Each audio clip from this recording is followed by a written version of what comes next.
Hello जी, स्वागत है आपका हमारे यूट्यूब चैनल सीमा राजपूत ब्लॉग्स में। तो आज हम आपके साथ केक की रेसिपी शेयर कर रहे हैं। हमने भी पहली बार ही ट्राई किया है, पर यकीन मानिए हमें बिल्कुल भरोसा नहीं था कि पहली बार बनाने में इतना टेस्टी बनेगा।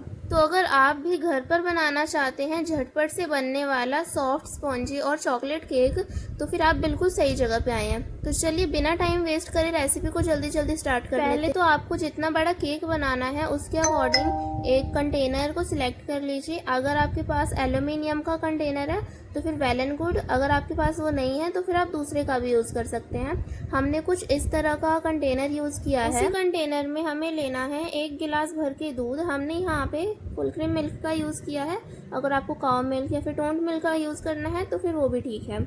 और उसी में हमने 1 कटोरी भर के पाउडर शुगर डाली है। अगर आपको क्रिस्टल शुगर का यूज़ करना है तो फिर आप उसका भी कर सकते हैं, बस उसे मेल्ट होने में थोड़ा सा टाइम लगेगा। साथ में हमने 1 बड़ा चम्मच बटर को मेल्ट करके उसमें डाल दिया है और उसे अच्छे से मिक्स करने के बाद उसमें हमने 1 बड़ा कटोरा भर के मैदा डाला है।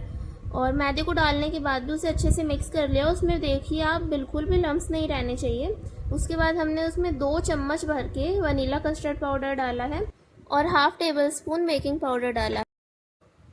फिर हमने एक दूसरे बर्तन में अच्छे से मेल्टेड बटर को ग्रीस कर लिया है और 1 चम्मच भर के उसमें मैदा डाल के उसे टैप टैप करके चारों तरफ फैला देंगे। फिर उसी में हम ऊपर से बैटर डाल। आप बैटर थोड़ा हिसाब से बनाइएगा क्योंकि वो थोड़ा सा राइस भी करेगा। देखिए हमारा केक का बैटर तो हो गया है रेडी।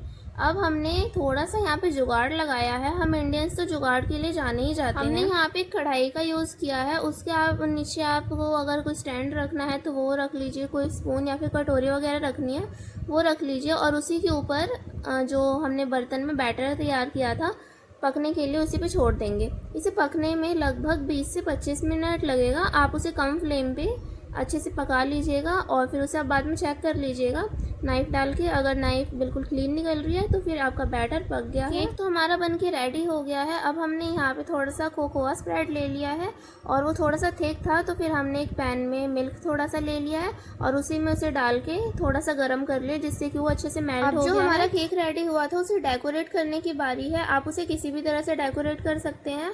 पहले तो हमने उसके ऊपर सारा चॉकलेट अच्छे से कवर कर दिया उसे, और हमने एक लॉटी चोको पाई उसी के ऊपर कट करके रख दिया और थोड़ी सी टूटी फ्रूटी डाल दिया। आपको अपने हिसाब से जैसे भी उसे डेकोरेट करना है कर सकते हैं। हमने यहाँ पे आपको इसे कट करके दिखाया, देखिए कितना स्पॉन्जी है और उससे भी ज़्यादा ये टेस्टी था। तो फिर आप इसे ट्राई करना मत भूलिए। पहली बार बनाने के हिसाब से बहुत टेस्टी बना था, बहुत अच्छा बना था। और आप हमें कमेंट सेक्शन में बताइएगा कि केक आपको कैसा लगा, आपने इसे ट्राई किया कि नहीं।